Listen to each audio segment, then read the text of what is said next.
kedatangan Bapak di sini. Terus bagaimana dengan penanganan pelanggaran HAM di Papua dan Papua Barat? Terus harapannya apa? Ya. Kira-kira akan dibawa kemana?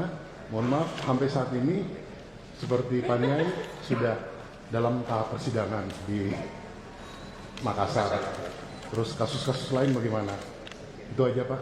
Ya. Mohon maaf, saya dari CNN Indonesia Televisi. Oh, ya, terima kasih. Jadi yang pertama, kedatangan kami ke sini bukan hanya saya, tim saya ada 8 orang sebenarnya, tapi di Makodam ini bersama saya hanya 6 orang. Kedatangan kami dalam rangka melaksanakan tugas amanat dari keputusan Presiden nomor 17 tahun 2022, Kepres 17 2022, yaitu penyelesaian secara non-yudisial pelanggaran HAM berat masa lalu. Jadi sekali lagi, penyelesaian non-yudisial pelanggaran HAM berat masa lalu tanpa menutup kemungkinan penyelesaian secara yudisial. Jadi itu tetap pintunya masih terbuka. Nah, di Papua ini ada 2 kasus yang harus kami tangani, yaitu kasus Wasior, kemarin sudah kami ke sana, dan kasus Wamena yang mungkin kami 1-2 hari ini akan ke Wamena. Kasus lain di Papua seperti kasus Abe Pura dan lain sebagainya ada yang sudah diselesaikan. Terakhir Paniai itu juga sedang dalam proses peradilan. Nah, itu yang akan tujuan kami ke sini. Penyelesaian secara non-yudisial ini berbeda dengan penyelesaian yudisial. Kalau yudisial mungkin yang disentuh adalah pelaku, saksi, dan lain sebagainya.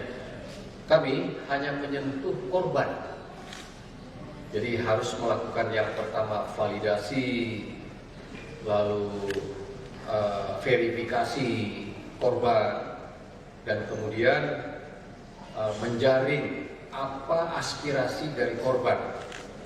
Sesuai dengan Kepres 17 ini, kami harus melaporkan tentang rekomendasi tentang pemulihan. Nah, yang dimaksud dengan pemulihan korban di sini bisa berupa rehabilitasi fisik, bantuan sosial, jaminan kesehatan, lalu kemudian beasiswa dan bantuan lain sesuai yang dibutuhkan di lapangan. Nah, itu yang akan kami jaring. Kemarin dari Wasior sudah walaupun belum final, sebagian sudah masuk kepada kami, dan besok akan kami lakukan di Wamena. Kira-kira terjawab? Pak, boleh tahu kalau di Wasior mungkin sudah berapa korban yang Bapak dapat?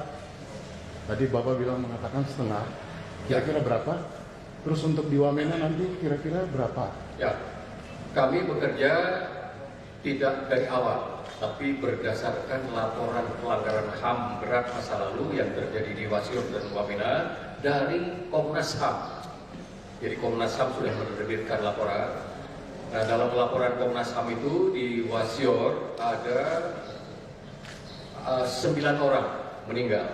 9 itu terdiri dari meninggal langsung dan yang 5 sisanya penghilangan, sampai sekarang belum ditemukan. Ada 36 yang mengalami penganiayaan. Ada itu dari Komnas HAM. Kemarin setelah kami ke lapangan ada tambahan 3 yang dari para korban, itu korban penganiayaan. Jadi itu aja dari 36 jadi 39. Korban meninggal yang lain-lain tidak ada. Itu tambahan dari Wasior.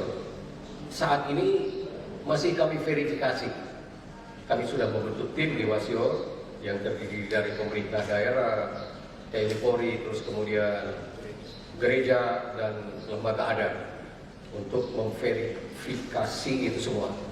Finalnya mungkin nanti kita harapkan sebelum berakhir bulan November sudah bisa kami terima di Jakarta. Gitu. Harapan Bapak untuk besok ke Wamena, Pak? Harapannya Bapak? Ya, harapannya kami bisa melakukan verifikasi, validasi korban sesuai dengan yang kami lakukan di Wasior.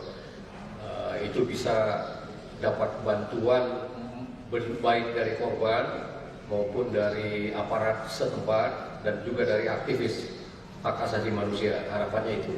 Dan harapan yang lebih besar, masalah pelanggaran HAM berat masa lalu ini bisa tertangani, terselesaikan dengan baik. Setidaknya apa yang disampaikan oleh pemerintah lewat jaminan-jaminan tadi, lewat upaya pemulihan, setidaknya bisa mengobati para korban. Dan harapan yang lebih besar adalah bisa terjadi kerukunan sosial di lingkungan masyarakat, dan tentu adalah persatuan bangsa dan negara ini bisa terwujud. Begitu. Terima kasih. Cukup? Cukup. Ya, terima kasih ya.